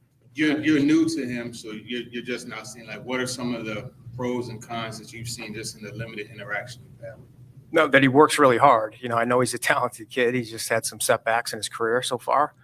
But he's been out there working, and I saw the shape that he came back in here today, which means, something that, it's important to him. So I look forward to seeing more of him in person here at camp. Chad, did you guys hear from the NFL in terms of Snead's legal incident? That if they're looking into that aspect of it? Yeah, we're not going to comment on that. Obviously people are looking into that, and there's nothing really we can shed light on at this point. Chad, how do you feel about Lloyd in terms of not only him getting back and working in with the new pieces and the things that have been rearranged on the offensive line, but also kind of developing a rapport with Cam in terms of the cadence, the snap, and all those sorts of things? Who are you asking about? I didn't hear. Kush. Yeah, I think it's important. And like I said, hopefully he's going to be back here soon. He's week to week, and he's making really good progress. So it's going to be important, though, for sure. Chad, how do you feel about corner depth if and when Legarius isn't there? Yeah, I think we got a lot of work to do at a lot of positions, not just corner. I think this camp you're gonna see. We'll continue to evaluate this every single day. We're going to look at other opportunities to upgrade the roster when we can, and if we're able to do that, we will. But we got some work to do, not just at corner, but other positions as far as depth is concerned. But I do feel good about the guys we do have here. And like I said earlier, I thought the team looked really good this morning, and just the way they worked this offseason, as well as just the way they changed their body comps. And I think they're ready to go. Chad, you've talked a lot about patience that's coming in. How much is this offseason fit your vision at that time? And what are reasonable expectations for this team? Yeah. Nobody wants to hear that word, patience. I get that. But the reality is we understand where we are as a roster. We got a lot of work to do. And we're going to be relying on a lot of young players this season to carry this football team. And we need those veteran players as well to help those young players grow. So there will be some challenges, but I do want to see our football team improve from day to day to week, to where by the end of the season, we'll see what we look like. And hopefully we're healthy. This is a game. It's a war of attrition. So you got to be healthy, and there's just a lot of work to do. So it's hard to really define, if you're asking me what does success look like in 2025, I think that's for you guys to write about. I just want to see this team get better. And we'll go through another, season this year, acquisition, where we got the first waiver claim. We're going to constantly be looking to upgrade this roster. If guys aren't getting the job done, then we'll get guys in here that will. So the top of the roster is just as important as the bottom. What are the things that you see that make you think we have gotten better? That's what you're looking for. Yeah, I think the off-season program, I was really impressed with what Brian did and how competitive it was within the rules. And just seeing the growth in some of the players and how certain players really have bought in, or really not just bought in, but use a phrase that Mike uses a lot, is that they believe in what we're doing, which is really important. And I'm just, I'm excited about what we have going on right now, knowing where we are as a football program. But there's, I get it. There's not a lot of star power on this roster right now. I do think there are some stars that will come through at some point. We're excited about the draft class. Obviously you got Cam Ward, and he's got a lot of work to do and a long road ahead of him too. But I think you all have seen the talent. It's pretty impressive. And you asked the question earlier about him, and just the way he's gaining the respect of his teammates is something that I've seen from the peripheral of. It's been impressive, but we also know this is a performance-based business, so he's got to go out and perform, and he knows that. And when he does, it's just going to elevate the entire program. So there's just a lot of improvement that we got to make all across the board. Mike, is the expectation to go through camp with these three quarterbacks, or do you feel a need to add a fourth at some point? We feel good right now about the quarterback room. Like every position, though, we're going to continue to evaluate it. So, but right now, we don't see adding anybody right now. Okay, that gives you a little bit of what went on today at the press conference. After the break, a couple of questions that we're going to throw out there amongst ourselves, and you might find it fairly interesting. This is 94.9, The Fan. When I got my first car, my dad told me, keep the gas tank full and my number on speed dial. Now parents are telling their kids, save 615-242-9000 just in case. I'm Blair Durham. If you or someone you love is in a wreck, call us. We're here to get you the money you deserve. This is my buddy Stan Harrison from Apple Collision Centers. Recently, you've been talking to me about companies that have a fleet of trucks and they're always in need of repairs. That's right, George. We understand that nobody likes to deal with the auto body repair process. We try to simplify that at our 3 convenient locations. We work with all major insurance companies. We help to ease the stress of the auto body repair process. We're located in Old Hickory, Hendersonville, and Gallatin. If you need our services, please stop by and see us. And how convenient that we have that in the background. Now, seriously, these are good folks. They do really good work. Give them a holler. Attention, Big Orange Country. Tennessee and Illinois will square off Saturday, December the 6th at Bridgestone Arena. This is the rematch of a great college basketball game last season in Champaign that went right to the wire. And this one figures to be more of the same. Tickets are on sale now. You can grab your seats by going to Ticketmaster.com. That's Ticketmaster.com. Tennessee, Illinois. It's big time. Venture Express has been helping people in this area for more than 40 years. They're headquartered in Murfreesboro with over 30 years of dedicated fleets involving production, manufacturing, and corrugated experiences. They're an asset-based company with over 700 tractors, 4,000 trailers, and 800 drivers. If you need their help, dial them up 615-793-9500 or log on to ventureexpress.com. It's the George Plaster Show. Your sports live here on 94.9 The Fan.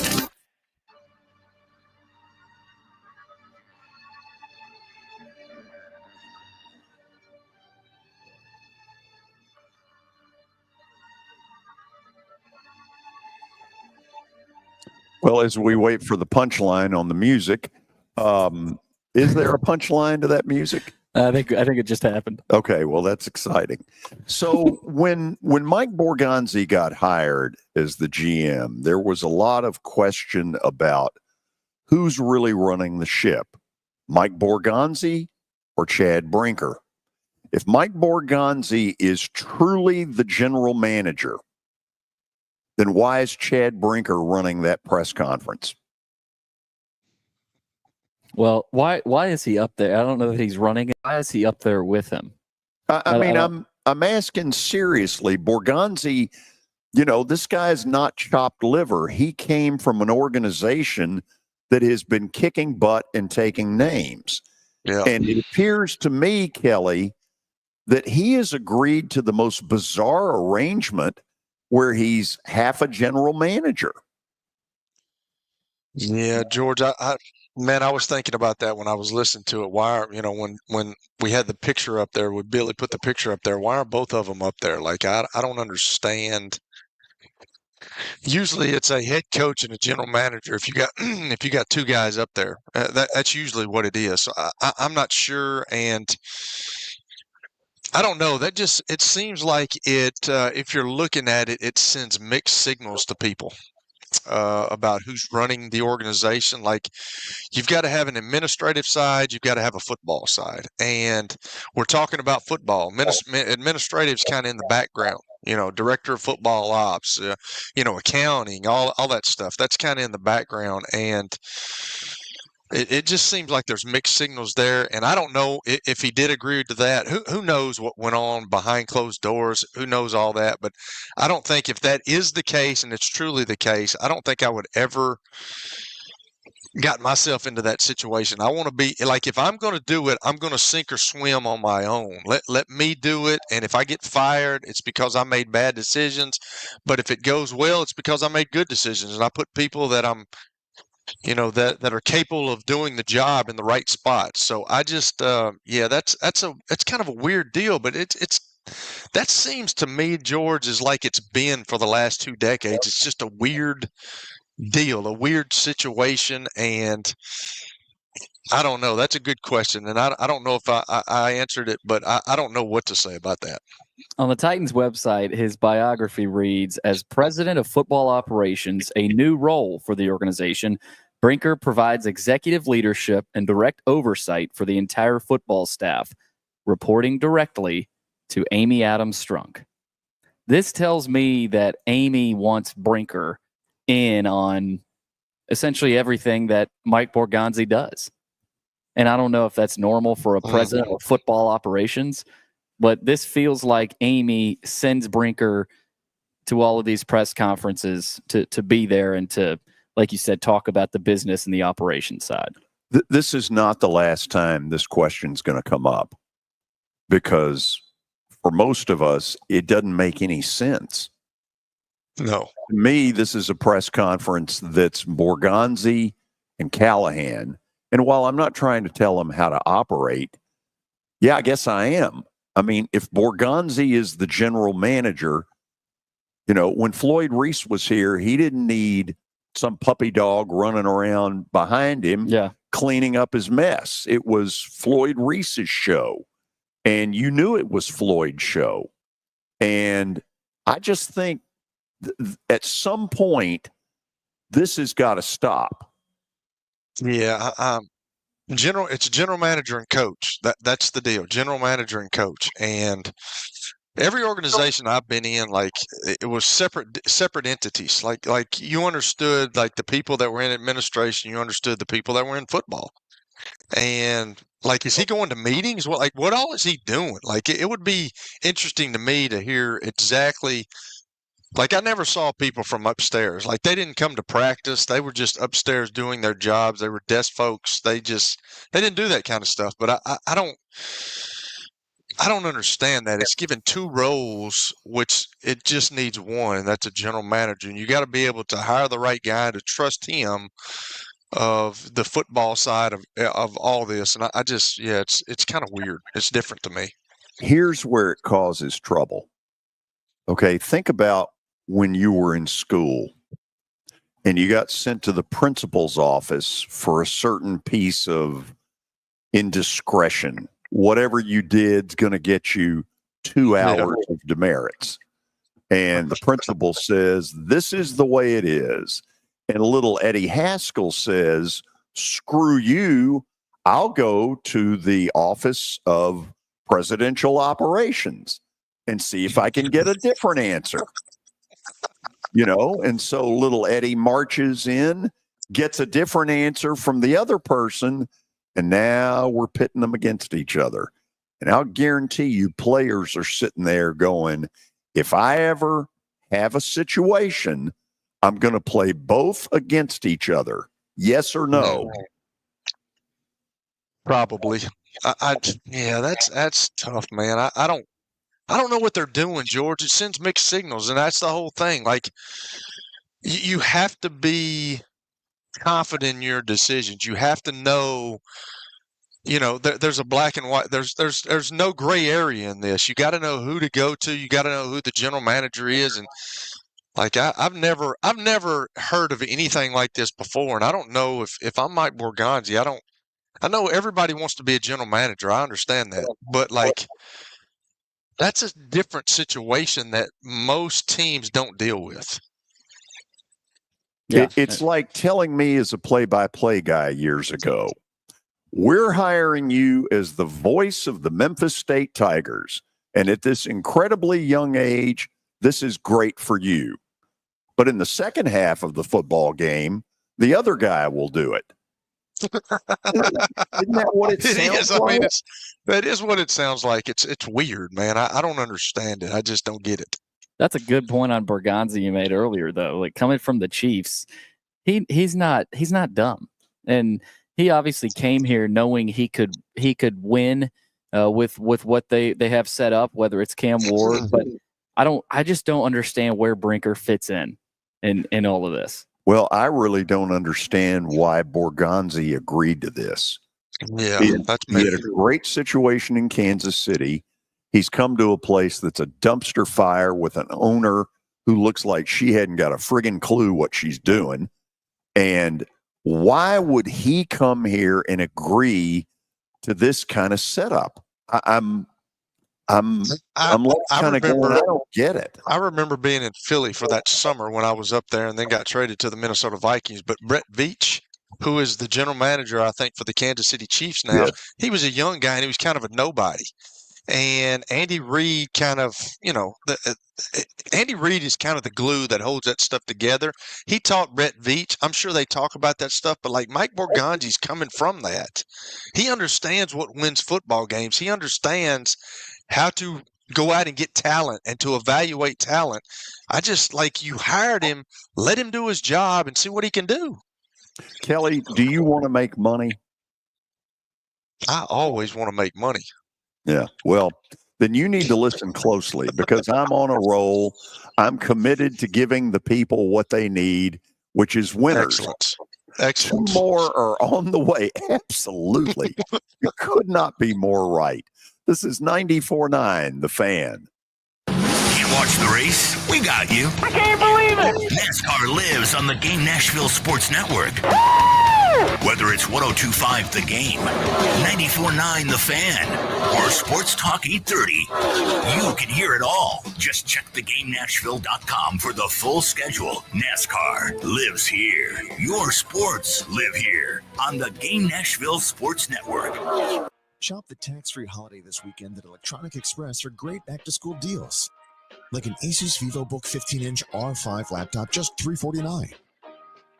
An Apple 13-inch MacBook Air, only $399. Or a Lenovo 11-inch tablet, just $149. Computers, laptops, tablets, and more, all tax-free Friday through Sunday. 12-month free financing and free delivery. We've got that. Shop in-store or at electronicexpress.com. Best Friends Animal Society is working to ensure that every dog and cat in the country has a safe place to call home.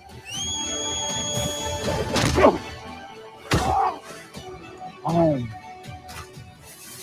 Just like Superman, you can use your power for good. Join us. Visit bestfriends.org to adopt an out-of-this-world pet near you. Together, we will save them all.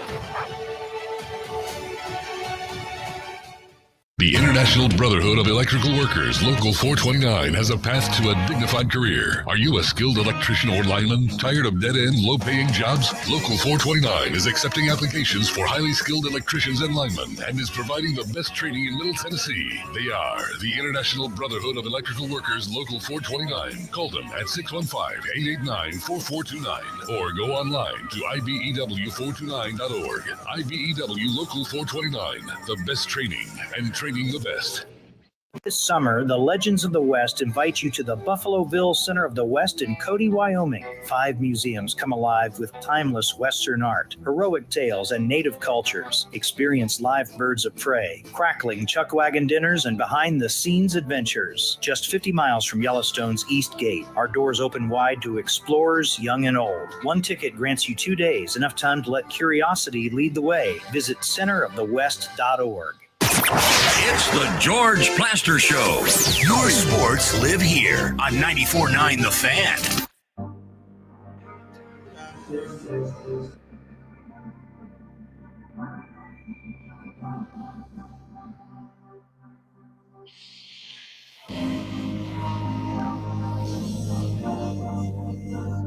Final segment on a Tuesday. Time now for Bet of the Day, brought to you by Bart Durham Injury Law. We take a look at a win last night. Toronto stays hot, one of the hotter teams in baseball right now. They get another win. Are we going the Jays again tonight?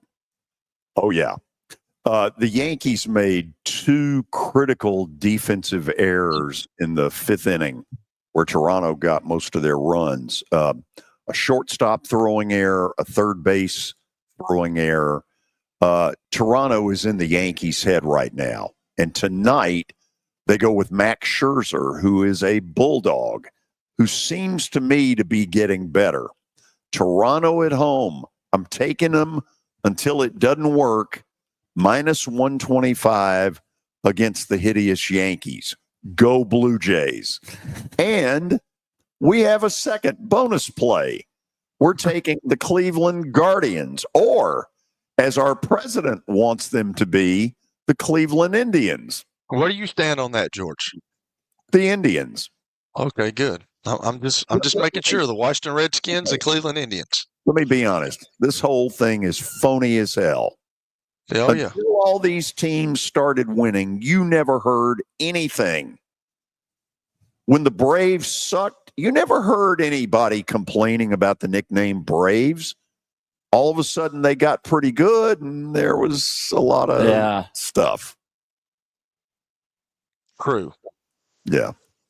And I've talked to people about that. I've talked to people about that before in the, in the nations. I knew some folks, and I don't think they care.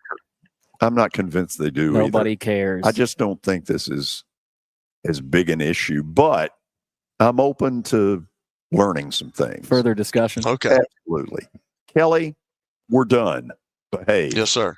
See you. Billy, we're done. Behave. I'll try. See all of you tomorrow. And until then, behave.